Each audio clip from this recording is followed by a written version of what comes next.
शुक्रिया माननीय सभापति जी। मैं एक मुस्लिम जो संविधान के प्रति वफादार नहीं हो सकते, वो हमारे मुल्क के प्रति वफादार नहीं हो सकते। माननीय सभापति जी, कंक्लूड कर रहा हूँ सिर्फ राजकुमार से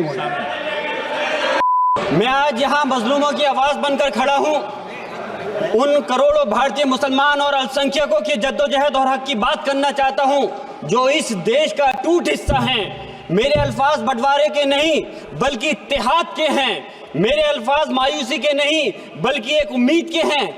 ऐसी उम्मीद जो कि हमारे इस देश को जोड़ना चाहती है। हमारे संविधान को बनाने के लिए हमारे बाबा भीमराव अंबेडकर साहब, मौलाना अबुल कलाम आजाद साहब, डॉक्टर जाकिर हुसैन साहब ने मिलकर के इस संविधान को बहुत मेहनत के साथ बनाया था। ये सिर्फ किताब की शक्ल में देने के लिए नहीं है। आज संविधान के उस पर मैं कहना चाहता हूं कि भारत का संविधान इंसाफ, आजादी और भाईचारगी की जिंदा गवाही है और ये गारंटी देता है कि नागरिक हर मजहब, जात या नस्ल पर इज्जत के साथ गुजार सकते हैं जिंदगी। लेकिन अफसोस है, एक मुस्लिम रहनुमा की हैसियत से मुझे इस दस्तावेज पर बेपनाह फख्र है जो कि दस्तावेज जो संविधान हमें इजाजत देता है। आर्टिकल 15 के मुताबिक किसी भी नागरिक को मजहब, जात, लिंग, नस्ल या जन्म के स्थान पर भेदभाव नहीं किया जाएगा।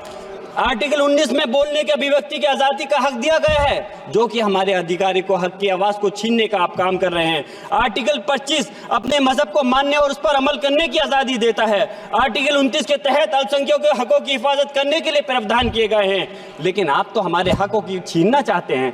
माननीय सभापति जी, मैं आपके माध्यम से कहना चाहता हूँ कि आर्टिकल 30 के अंदर अपने तालीमी इदारों को कायम करने और उनके चलाने का हक है, लेकिन हमारे साथ ज्यादती हो रही है। ये संविधान को अगर आप कमजोर करेंगे तो याद रखना ये देश कमजोर होगा, हमारा मुल्क कमजोर होगा। जो संविधान के प्रति वफादार नहीं हो सकते वो हमारे मुल्क के प्रति वफादार नहीं हो सकते। मैं उस संभल की सरजमी से आता हूं जहां पर 15 दिन पहले एक संविधान को कमजोर करने का काम किया गया। वहां पे जिस प्रकार से 5 मजलूमों की जान ले ली गई, जिस तरह से 30 से ज्यादा लोगों को गोली मारकर घायल कर दिया गया और 27 से 50 से ज्यादा लोगों के खिलाफ मुकदमा दर्ज किया गया। मैं पूछना चाहता हूं माननीय सभापति जी, मैं सांसद हूं, मैं अपने मुकदमे का मैंने कहा था मुझे डर नहीं है। मेरे खिलाफ मुकदमा लिखा गया, मैं वहां मौजूद नहीं था और ये मुकदमा जो हमारे चाहे विपक्ष के सांसद हो या सत्ता पक्ष के सांसद हो, आप याद रखिए जनता की आवाज हो, जनता के बीच में जाकर के आपके जवाबदेही बनती है। और मैंने अपनी जनता को आवाज को उठाने का काम किया तो क्या गलत किया था? माननीय सभापति जी, सिर्फ इस बुनियाद पे मुकदमा लीजिए गया।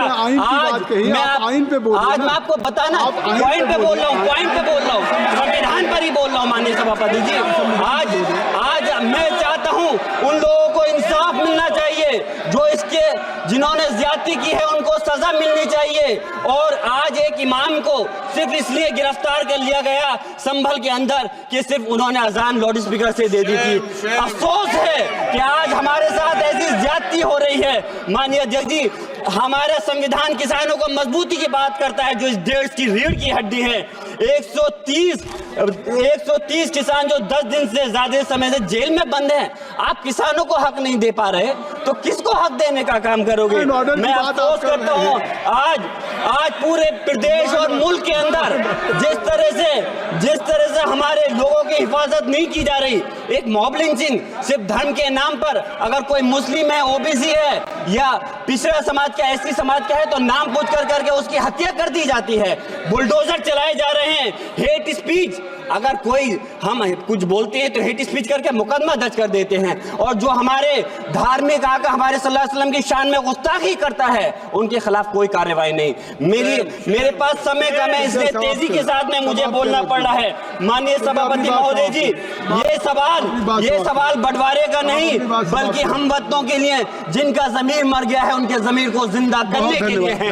हम चाहते हैं इस देश की आजादी, हमारी देश की सभापति जी, बस मैं अपनी बात खत्म कर रहा हूं, 1 मिनट। हमारी देश की आजादी के लिए मैं ये कोई बंटवारे की बात नहीं कर रहा, लेकिन हमारे मुस्लिम और हिंदू समाज सब लोगों ने मिलकर के इस देश को आजाद कराने का काम किया था। आज उनके साथ ज्यादती क्यों की जा रही है? हम लोग अपने इस मुल्क के अंदर मजबूरी से नहीं रुके बल्कि गए, अपनी मर्जी से रुके थे। हमारी मुल्क को आजाद कराने में हजारों लाखों मुसलमानों ने शहीद हुए थे। माननीय सभापति जी, कॉन्क्लूड कर रहा हूँ सिर्फ राजकुमार संगवान,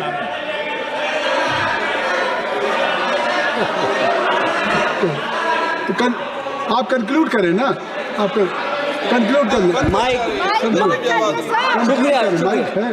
शुक्रिया माननीय सभापति जी। मैं एक मुस्लिम और अल्पसंख्यक रहनुमा के तौर पर मैं अपनी बिरादरी के लिए खास हक के मुताबिक नहीं करता। मैं सिर्फ ये चाहता हूं कि आईना के बाद संविधान के मुताबिक हर नागरिक के लिए जो वादा किया गया उसे पूरा हो, हुकूमत से कमजोर की हिफाजत को यकीनी बनाए और नफरत फैलाने वालों को सजा दे।